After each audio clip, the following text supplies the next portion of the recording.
Zee 24 Taas एक पाऊल पुढे। स्टीवन स्पीलबर्ग आणि अमिताभ बच्चन या दोघांच्याही भेटीचा योग मुंबईत जुळून आला। लिंकन या स्पीलबर्गच्या सिनेमाला ऑस्करमध्ये मिळालेल्या यशाचं सेलिब्रेशन करण्यासाठी रिलायन्स एंटरटेनमेंटतर्फे त्यांना मुंबई भेटीचं आमंत्रण देण्यात आलं होतं। हजारो भारतीयांच्या मनावर राज्य करणारा हा आहे बॉलिवूडचा बादशाह अमिताभ बच्चन। तो आला, त्यानं पाहिलं आणि जिंकलं असं वर्णन खरं तर या बॉलिवूडच्या शहंशाचं व्हायला हवं। पण त्याच्यासमोर अशी एक व्यक्ती होती की ज्याच्या नावातच एक प्रकारची जादू आहे।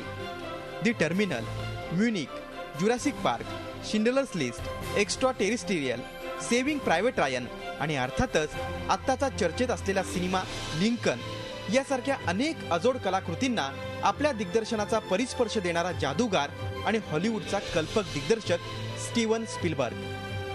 हॉलिवूड आणि बॉलिवूडच्या या दोन बादशाहांची ही हार्ट टू हार्ट भेट अनुभवण्याचा योग मुंबईकरांना आला। या भेटीत काय घडलं अशी उत्सुकता आता साऱ्यांनाच असेल। यावेळी स्टीवन स्पीलबर्गनं जागवल्या त्या आपल्या भारत भेटीच्या आठवणी। भारतातलं काय आवडतं यावर त्याचं उत्तर होतं ते म्हणजे इथला पाहुणचार। मी इथून चांगल्या आठवणी घेऊन जातोय। या भेटीमधून काहीतरी चांगलं निर्माण होईल। सांस्कृतिक देवाणघेवाण देखील होणार आहे। अमेरिकेमध्ये अनेक लोकेशन्स आहे ज्याचा फायदा येत्या काळामध्ये इथल्या सिनेमांमध्ये आणि टेलिव्हिजनमधून देखील पाहायला मिळेल। यावेळी या श्रेष्ठ दिग्दर्शकानं चित्रपट या माध्यमाबाबत सांगितलेले अनुभव ऐकून अमिताभही भारावून गेला नसता तरच नवल। स्पीलबर्ग सारख्या मान्यवरांबरोबर एकाच व्यासपीठावर बसून गप्पा मारण्याचा अनुभव अविस्मरणीय असल्याचं अमिताभ यांनी मान्य केलं। स्पीलबर्ग भारत भेटीवर आले आणि एकाच रंगमंचावर त्यांच्याशी मुलाखत करण्याचा अनुभव खूपच चांगला होता।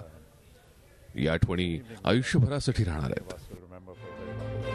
एका सर्वोत्तम दिग्दर्शकाची आणि एका उत्तुंग अभिनेत्याची ही भेट म्हणजे एक अविस्मरणीय सोहळाच होता।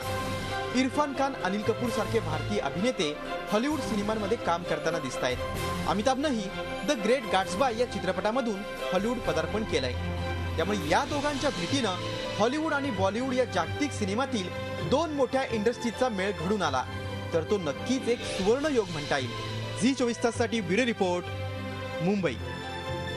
झी 24 तास एक पाऊल पुढे।